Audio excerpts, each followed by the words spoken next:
What's going on, guys? Back with another episode. New episode. New Roman and Antoine? Question mark. Should this episode be called New Us or Current Us, but in a different state of mind and location? Anyways, I'm Antoine. This is Roman Long.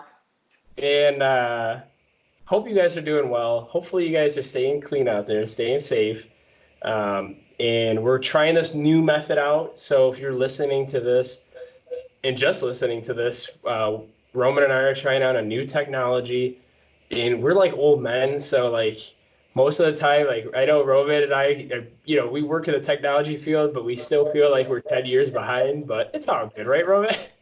I'm like the old couple in like the FaceTime commercial where they're like trash talking their daughter, like there's no way she's gonna make it. They don't know how to end the call.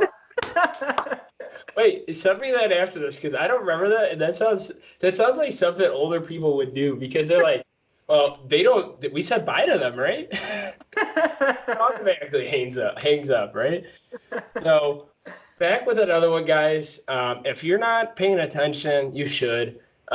Roman said he's going to post some at-home workouts.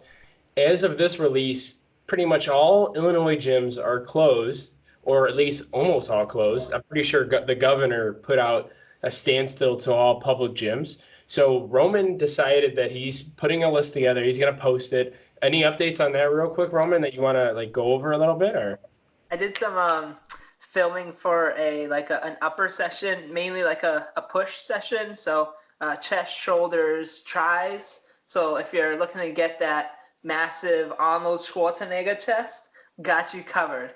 If you're looking to get them Phil Heath triceps, baby, we got you covered. holy cow, that is great. That's a great giving during this time, Roman. You're like a saint to these people.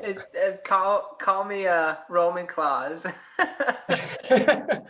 Yeah, so thankfully I'm blessed that my fiance's parents have like some workout equipment. They have barbells, they have machines. I think they have like old Bowflex equipment. Like you remember Bowflex, right? How popular they used to be with, right, Roman? Do you remember that? Yeah. So I'll shoot some video just to see like what it's like to work out in like a semi decent basement gym. But I'll probably still be doing barbell work. A lot of the stuff that Roman and I probably do, it doesn't always need to be on machines. So maybe I'll go over some things kind of like what Roman's going to do and just post it out there in the world. But yeah, I think we got a great episode this week. And it is about deloading. We're going to go all over. We're going to go give some protocols, some ways we do it, as well as, Roman's got some case studies / information that he's going to share with us. So Roman, I'm going to let you slide right in them DMs with the information. So I got a question for you first, buddy. Deloading, that means just like taking weight off the bar, right? Yeah, so pretty much if you lift 225, you just take 145 out and try to balance a squat with the other 45 on, and it'll be considered deloading. It's called the Bradley Martin method.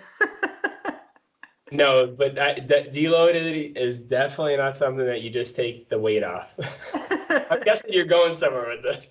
All right, so what is it, folks? Deloading, what we're essentially looking for is an appreciable decline in fatigue that's built up over a period of time. So it could be over a mesocycle.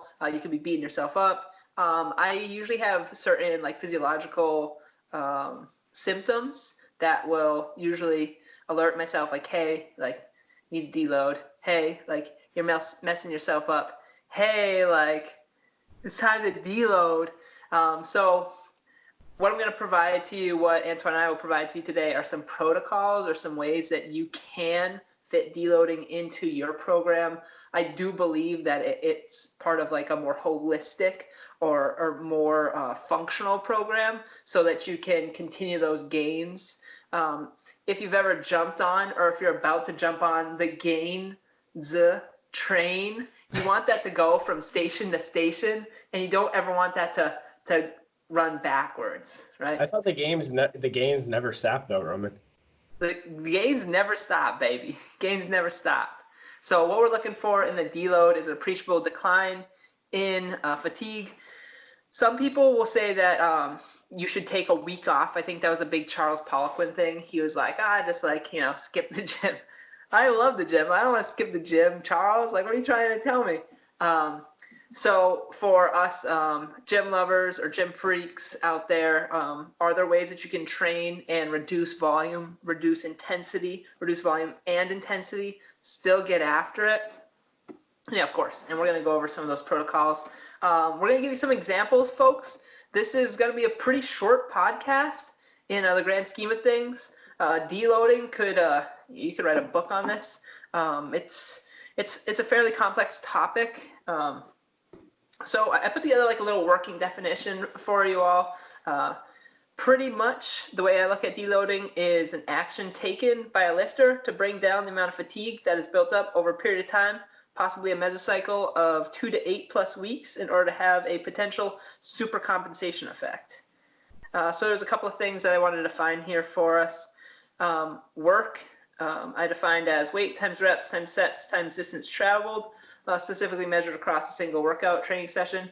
I'm not over there with my damn tape measure and measuring that shit.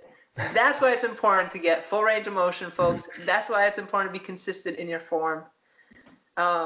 Is it necessary? Yeah, of course, because fatigue builds over a certain period of time. You can actually get an overtraining effect where you're building progressive overload, et cetera.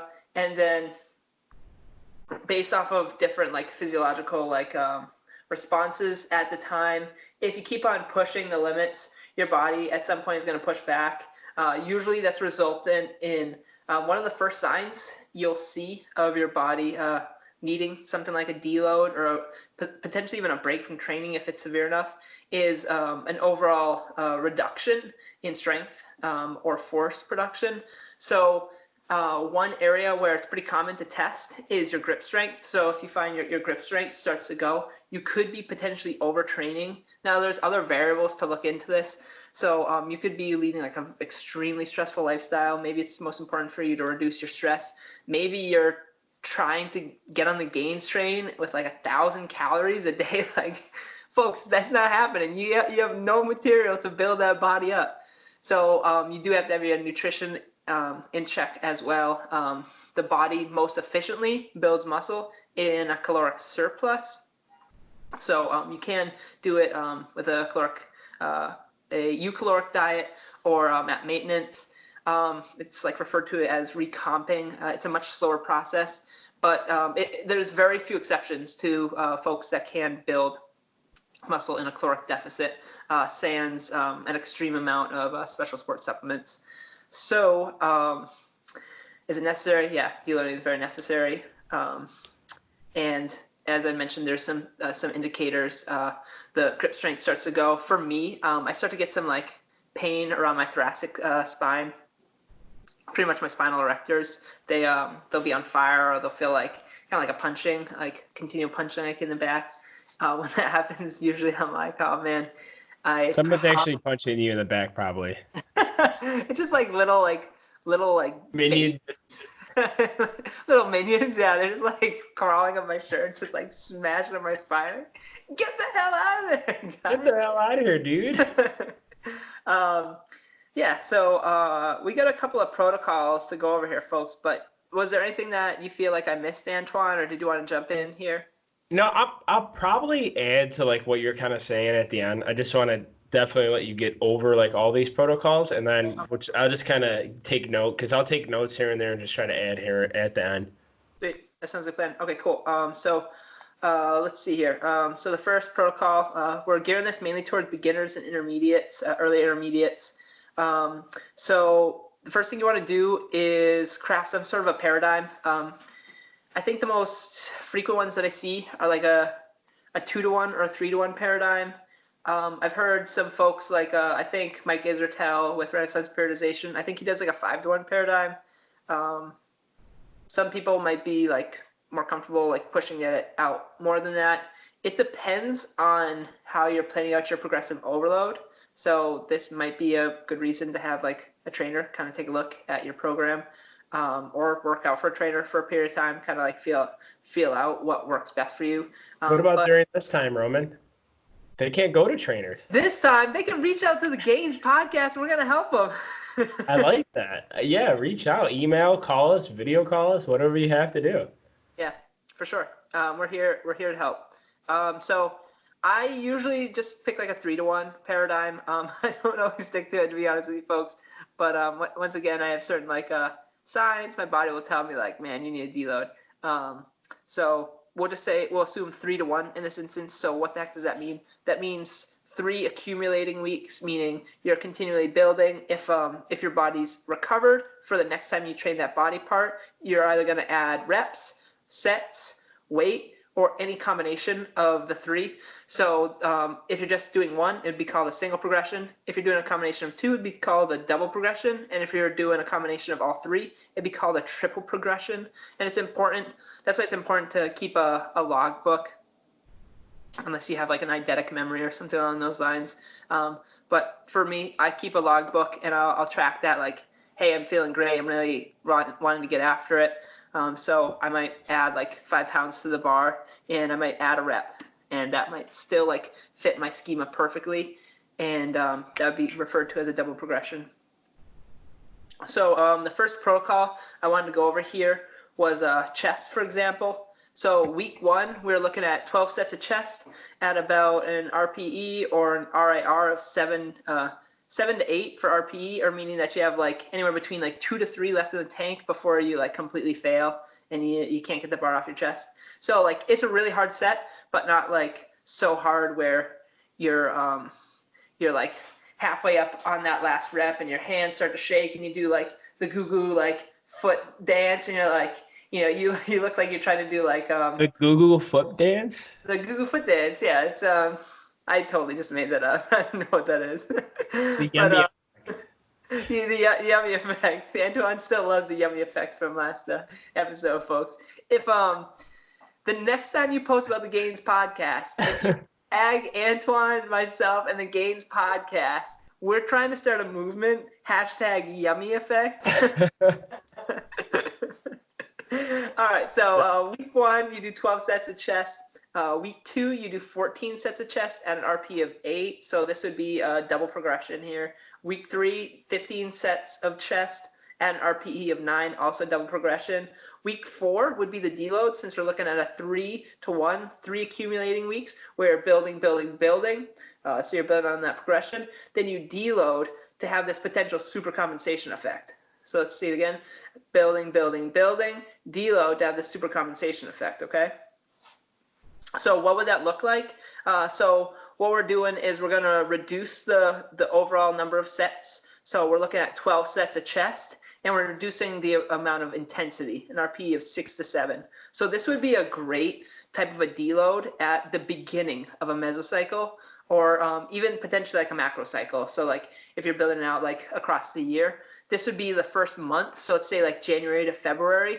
This would set up your February very, very well, because you'd have a slight decrease in fatigue, but you'd still be having like enough stimulus where maybe you're able to eke out like baby gains, but you're still getting those gains, but it's enough where your body can recover from it, and then you can kind of ride that train back up. Now, as you kept that up over time, so through February, March, April, May, June, you might get to June with that type of a deloading protocol, and you might have to take a more strict deloading protocol, because at that point you still might be receiving, depending on your training status, you still might be getting a hypertrophic response, meaning you're causing some type of either muscle damage or the mechanical tension in the muscle, and or the special metabolites in your muscle might be that much so that the fatigue that they're causing is not allowing you to recover. So I would say I would put this type of a protocol more towards the beginning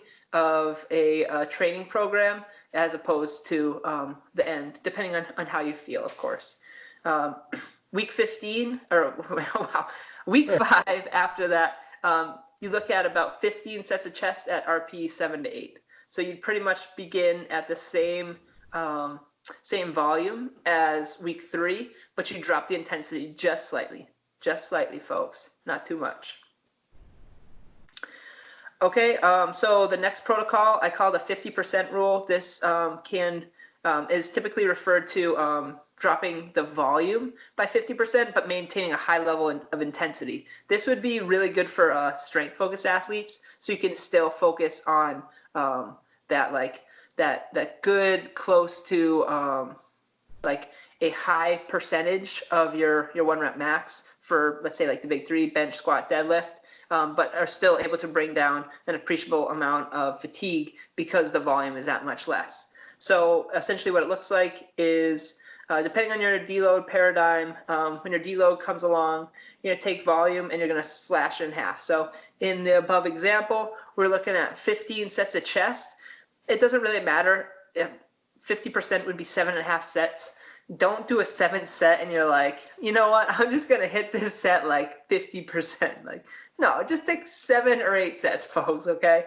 It doesn't have to be taken like super literally. People are going to be freaking out. Can you imagine that? 15 sets, I can't do 50%. I can't do a half a set. So in that case, folks, do 7, do 8. It really doesn't matter. What really matters is you're reducing the overall volume of sets or number of sets, hard working sets, by about 7 to 8 during that week. So that should be enough. That brings down your fatigue. Once again, you're going to have to test if this type of deloading protocol is effective for you. So we're going to do 7 or 8 sets, and we're going to do it at an intensity of about an 8 to 9. So still maintain that high level of intensity. That's why I mentioned that it's really good for strength-focused athletes, but dramatically reducing the volume. And then protocol 3, we're going to be looking at maintaining volume but decreasing intensity. This might be somebody that's like really beat up and they want to test to see if, hey, getting a pump, if that helps them recover faster, but significantly reducing the intensity. So you also might want to throw in some techniques like increasing the rep count but decreasing the weight, so that you're able to get into that higher rep count. When you get into a higher rep count, maybe like in the 15 plus range, the overall amount of fatigue per unit or per rep is that much less. So in that case, typically speaking, you have to get that much closer to failure to get the same type of hypertrophic response. And what we're trying to do is reduce the overall amount of fatigue, not necessarily meaning no hypertrophic response, but it has to be less than your recoverability. Okay? Yeah, and I was gonna say is to add something in there, like because you cut like weight 50% and then you're increasing the reps for more hypertrophic response. The only thing is to make sure what I usually do is I'll obviously add the sets with the weight so I could get a total volume. And like if you notice, like when you deload, you cut, like let's say you do 315 by 3 sets of 6, 3 sets of 5, and then you cut it to like, let's say maybe 185, 205, and then you're doing those for 4 sets of 10. And then if you do that and add them up, I mean, if that helps you deload, sure. But in the long run, or if you're noticing that you're not recovering, because if you add the 205 or 185 for 40 reps, then you add the 315 for 18 reps, then you're like, well, shit, I'm still doing about 5,000 pounds on my squat. I guess I'm seeing why I can't recover from this, right? I mean, that could happen potentially, right? Yeah.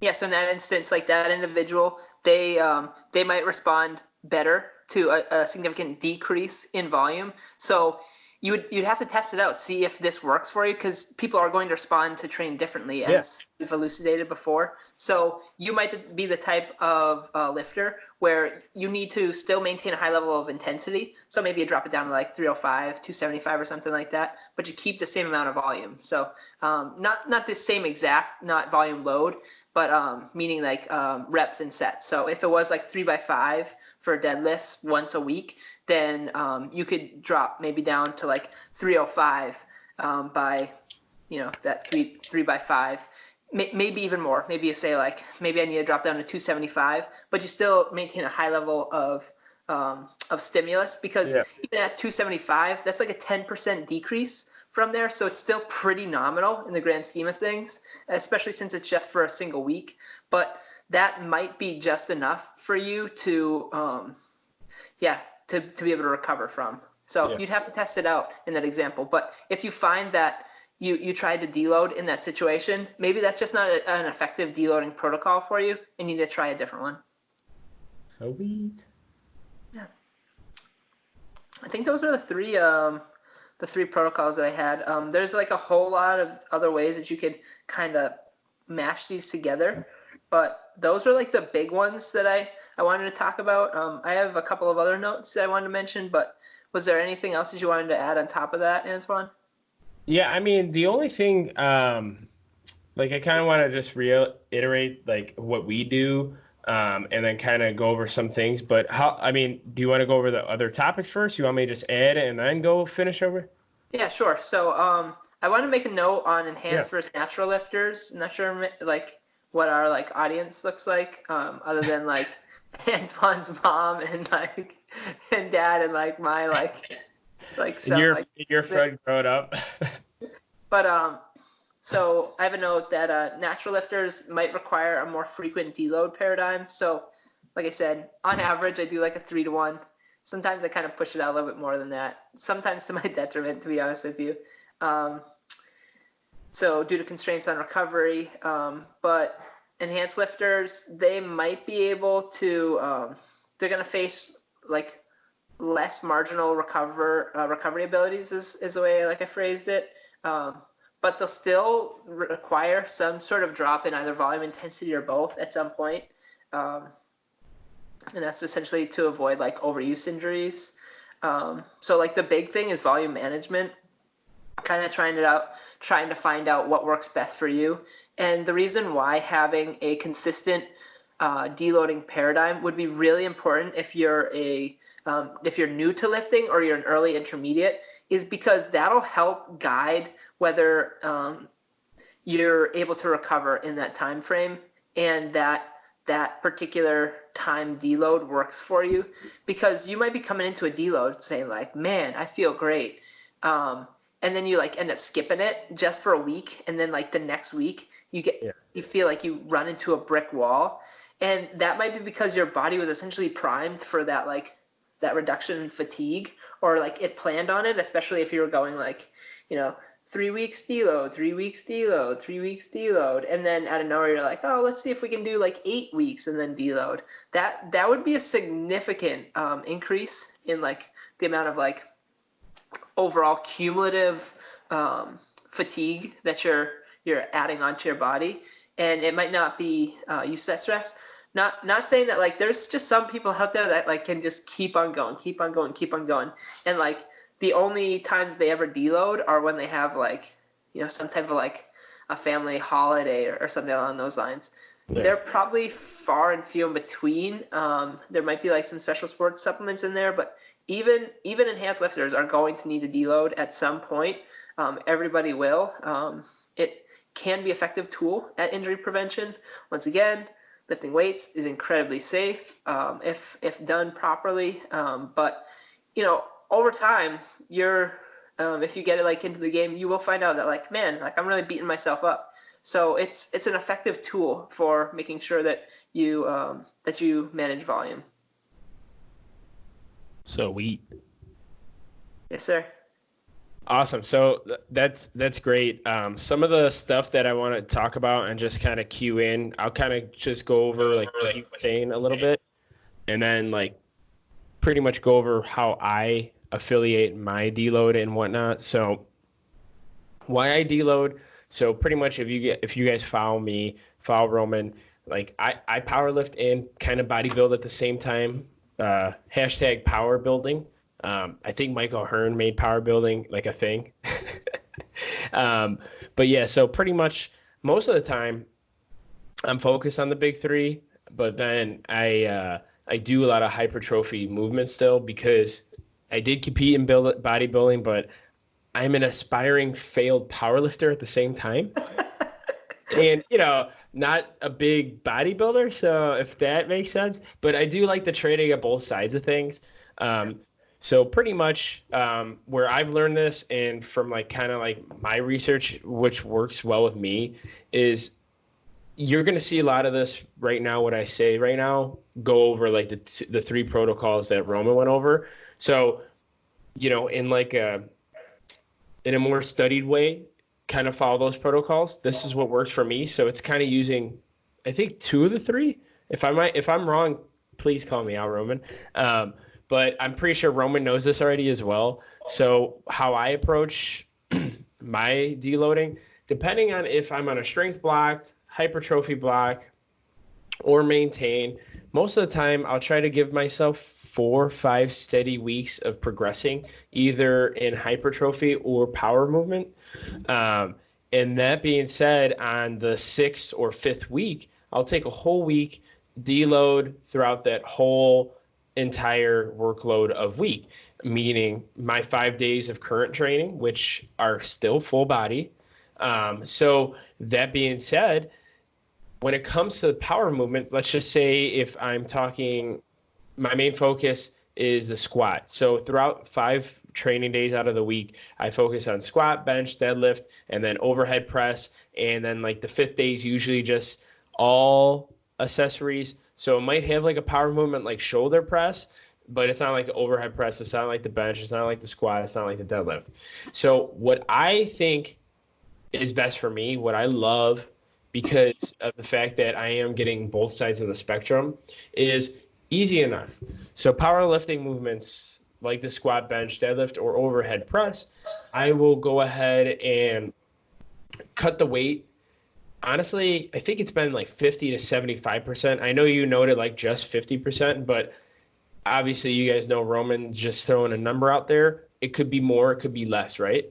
Like you were saying, like it could be off of whoever. So pretty much most of the time it's 50% or more, depending on how I feel. Like if it's a strength block, honestly, I'll tend to make those movements. I'll keep the same rep and sets, but I will cut it 50% at least or more on the weight.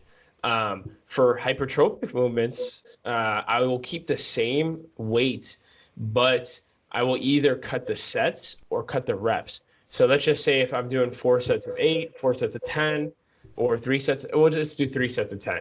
I'll either do 3 sets of like 6 or 7, still trying to get a hypertrophic, like, involvement when it comes to like the movement, or I'll do like 2 sets of, that 10. So depending on what works best for me in that movement, I think the general rule of thumb is at least try to do at least 2 sets of something for hypertrophy, right? And not just doing 1 set. So I wouldn't cut it down to 1 set, right? Yeah, I mean, it depends on the situation. Depending on like reps too. If we're assuming that like the lifter is at least in like a eucaloric or in a hypercaloric diet, yeah, then after 2 sets, like I would say for the most part, just about any muscle group, I can get a pump during that, and getting a pump and feeling a significant degree of mechanical tension throughout the muscle are 2 of the major, not the only, but 2 of the major indicators or proxy indicators, looking at whether you're getting them gains, folks. Getting them gains, baby. But yeah, so easy enough. So power movements, I try to cut the weight. Hypertrophic movements, I'll cut the sets or the reps, keeping the same weights. That's what I do. Try it out, see what it works for you, and I do at least a week time frame. Also, on that note, what Roman was saying, like family vacations, like the people that have like are out of the norm, that don't have to deload throughout the year. Still taking those in considerations if you're traveling, vacations. I mean, usually flights are booked in advance. So if you're going through some macro cycles or whatever the case may be, and your training is built for, 2 months, 3 months, I mean, right now you're probably not going to be traveling anyways. But if you plan something out like a half a year in advance, maybe try to plan those deloads around there. Obviously, life's not perfect, and we can't have, we're all not like machines like Roman and Mike Ursatel. things happen. Like, let's just say, like, you lost a family member, you lost a girlfriend, you lost a boyfriend, things like that. Like, it's okay to use a deload on those cases, because I'm pretty sure we've said it before. A lot of that times, like if you're mentally prepared for training and whatnot, that's one of the cases. You don't want to get hurt in the gym. It's okay to take a couple days off. It's okay to deload. So that's like one of the points I want to point out, as well as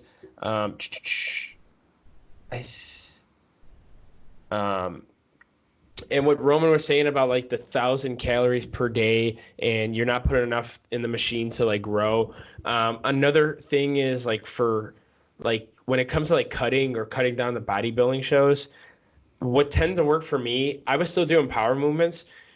The only thing was I really didn't deload that much, or if I would, it's probably closer to that competition. But like I knew I wasn't going to progress probably as much as someone that's going to be over caloric, like, who has a caloric, overage when it comes to like, eat like a bulk, let's just say. So that's like the one thing I wanted to point out from coming from bodybuilding. I don't ever think like I progress like 5-10 pounds each week. That's just not going to happen. So just be on the lookout when you're eating such little calories to just go on how your body feels, because most of the time you're doing the minimal amount of volume or the maintain volume when it comes to keeping those gains as much as possible. So just plan to, if you're doing a competition, when the show is, and then don't try to do it overdo it on, the week or 2 weeks before, like towards the competition. So wanted to go on a different aspect of you, Roman, with the protocols, that's why I wanted you to go first, because I wanted to like kind of show like, hey, I use multiple protocols and it's okay too as well, right? So yeah, sure. Yeah, I'd say to like stack on top of that, if you were looking for direction on like what like volume landmarks possibly you should use in like a situation of like a caloric deficit, like leading up to a show, or if you're just trying to like lose some weight but maintain like the muscle gains that you have. Renaissance periodization, and Mike Israel, he has a lot of great work in that regard. So he has like volume landmarks where he talks about, we've covered this in a prior podcast, but just in case if you missed it, what he calls maintenance volume. So it's essentially like the minimum amount of volume you need to do to essentially like maintain your muscle mass. Yeah. You'd have to look into it more, because that may be under a like a maintenance and or a surplus diet, but it's a surprisingly low volume, because once you've built up the superstructures for muscle, it appears that it's very difficult to lose it. So if you don't use it, you lose it, folks. Not quite. That's great. That's a great ending. That's a great way to end this show. I'll tell you that much. I did have just like a couple of questions that I wanted to wrap up on, buddy, if you don't mind. So I wanted to ask if you all out there have questions about deloading. Feel free to leave them in the comment section below. Feel free to reach out to us on our Instagrams. Let us know. Do you deload? Do you have any like particular like deloading like paradigm or protocol that works well for you? We'd love to hear it. We can share that out. The more knowledge of what works for lifters out there, it helps all unite us under a common flag of gainship. Do you believe that deloading is just a big hoax meant to slow down your gains? I don't know, folks. There might be people out there that believe that. No, there's definitely people out there that believe that. 100%. No, on top of hoax, what about the Abominable Snowman? Is he real? Is she real? Yo, I think like I think it's just Bigfoot, and he's like just frozen. He's just like, man, I want to go skiing, but he always like forgets to bring his like clothing with him, so he gets like all covered in stuff. He's like, oh shit, man. And then he just turns white and all that. Awesome. Yeah. Well, is that all done with the questions? Yeah, those are my questions. Sweet. Well, thank you guys for tuning in this very awesome podcast. Tell us how you feel about this on the the Skype version of how we're recording. Tell us what what you think about the quality, as well as please let us know if you want to listen and see anything else. Peace. See you, folks.